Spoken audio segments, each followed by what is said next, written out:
Hello friends, welcome to Aachi ideas. நாம் இன்றைக்கி குழந்தைகள் முதல் பெரியவர்களை அனைவருக்கும் பிடித்த மரவள்ளிக்கிழங்கு புட்டு எப்படி பண்ணுறதுன்னு பார்க்கலாம். வாங்க வீடியோக்குள்ளே போகலாம்.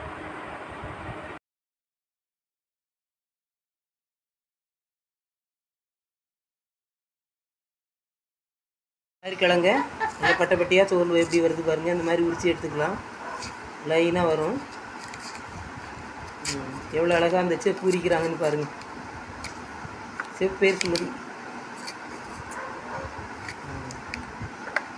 உரிச்ச கிழங்கு அப்படியே ஃப்ரெஷ்ஷாக காமி.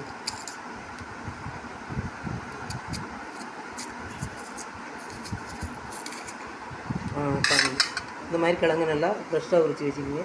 இது ஒரு கிழங்கு உரித்து வச்சுருக்குது. மீதி இருக்க கிழங்கையும் அதே மாதிரி உரிச்சிக்கலாம். இந்த மாதிரி நல்லா பூ மாதிரி திருவிக்கிங்க. அவ்வளோ அழகாக உள்ளது பூவாட்டம். இந்த மாதிரி 4 கிழங்கு எடுத்து வச்சுருக்கிறேன். நம்ம இன்றைக்கி என்ன செய்ய போகிறோன்னா ஆழ்வழி கிழங்கு புட்டு தான் செய்ய போகிறோம். ஸ்டெப்ஸ் மாதிரி அவங்க தான் செய்ய போகிறாங்க.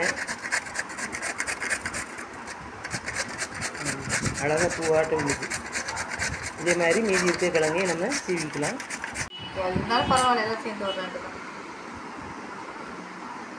இந்த மாதிரி எல்லா கிழங்கையும் சூப்பராக திருவிக்கலாம். இந்த ஆழ்வழி கிழங்கை திருவுறதுக்கு முன்னாடி கொஞ்சம் லேட் ஆகும். அதுக்குள்ளே நம்ம ஒரு தேங்காய் பாதி முடி இருக்குது, அதை திருவி எடுத்துக்கலாம். ஆழ்வழி கிழங்கு புட்டு செய்கிறதுக்கு நான் பாதி முடி தேங்காய் எடுத்துருக்கேன். அதை நம்ம இப்போ திருவி எடுத்துக்கலாம். பூ மாதிரி கையெல்லாம் செம்மையாக வலிக்குது நான் திருவும்போது. அதனால் ஒரு சின்னதாக ஒரு பாட்டு பாடலான்னு நினைக்கிறேன். கை வலிக்குது அம்மா. சத்யா வாஷிங் மிஷின் வாங்கிட்டாங்க அம்மா. நல்லா திரும்பி எடுத்தாச்சு. இதை நம்ம இப்போ புட்டு செய்கிறதுக்காக நல்லா கொஞ்சம் தண்ணி இருக்கும், அதை புழிஞ்சு எடுத்துக்கலாம்.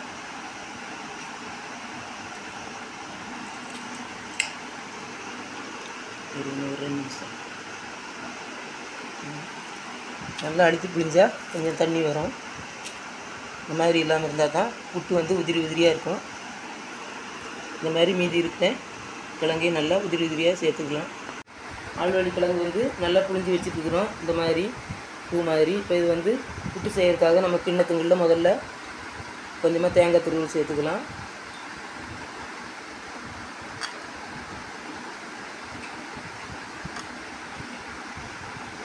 எல்லா கிண்ணத்துலேயும் சேர்த்தாச்சு.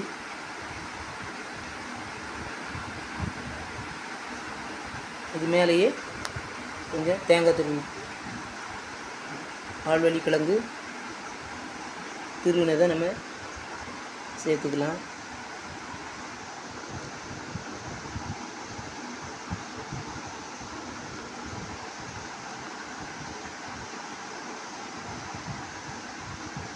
இன்னும் கொஞ்சம் சேர்த்துக்கலாம். பார்க்குறக்கே எவ்வளோ அழகாக இருக்குது பாருங்கள், பூ மாதிரி. என்ன சுமதி? இந்த மாதிரி தான் ஃபஸ்ட் டைம் நாங்கள் செய்கிறோம். சாப்பிட்றதுக்கு எல்லோரும் பாருங்கள் எவ்வளோ வெயிட் பண்ணிட்டு ரெடியாக இருக்காங்க பாருங்கள். ஒரு திருமூஞ்சி பாருங்கள்.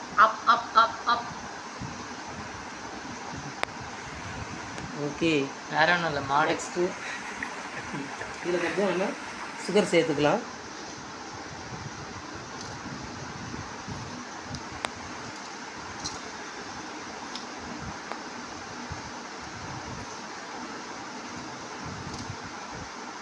இன்னும் கொஞ்சம் தேங்காய் துருவல் போட்டுக்கலாம். இந்த மாதிரி போட்டால் அவிச்சி சாப்பிட்றத விட எல்லா பசங்களும், முக்கியமாக எங்கள் பேரன் ரொம்ப விரும்பி சாப்பிடுவான். அதுக்காக தான் நான் இதை செய்கிறேன். இப்போவே நாக்கில் எச்சில் ஊறுதுன்னு சொல்கிறான். பாருங்க, அப்போ செய்ய எவ்வளோ நல்லா இருக்குன்னு பாருங்கள். ஹெல்த்தியா இது?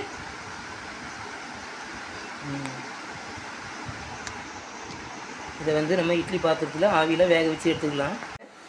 ஆழ்வழி கிழங்கு புட்டு செய்கிறதுக்காக இப்போ ஒரு இட்லி பாத்திரத்தில் தண்ணி வச்சுருக்கேன். தண்ணி சூடாகிடுச்சு. இப்போ இட்லி தட்டை முதல்ல வச்சிடலாம்.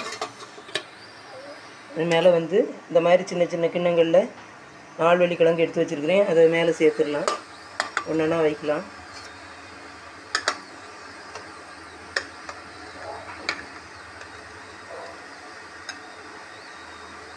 வைக்க முடியலன்னா சின்ன கிண்ணமாவது வைக்க முடியுமா?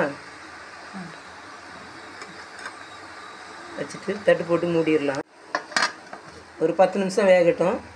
இது வந்து ஆழ்வள்ளி கிழங்கு வந்து நம்ம திருவிட்டு புளிஞ்சி எடுத்த தண்ணி. இவ்வளோ இது வந்து இட்லி மாவில் ஊற்றினோம்னா தோசை வந்து ரொம்ப சூப்பராக இருக்கும். ஆழ்வள்ளி கிழங்கு புட்டு வந்துருச்சு. இப்போ ஓப்பன் பண்ணி பார்த்துடலாம். பாருங்க, சூப்பராக வந்துருச்சு. இதை வந்து ஒரு பிளேட்டுக்கு நம்ம எடுத்துக்கலாம். வாவ், ரொம்ப அருமையாக இருக்குது. ஆழ்வள்ளி கிழங்கு புட்டு நல்லா வந்துருச்சு. இப்போ கிண்ணத்துலேருந்து ஒரு பிளேட்டுக்கு மாற்றிக்கலாம்.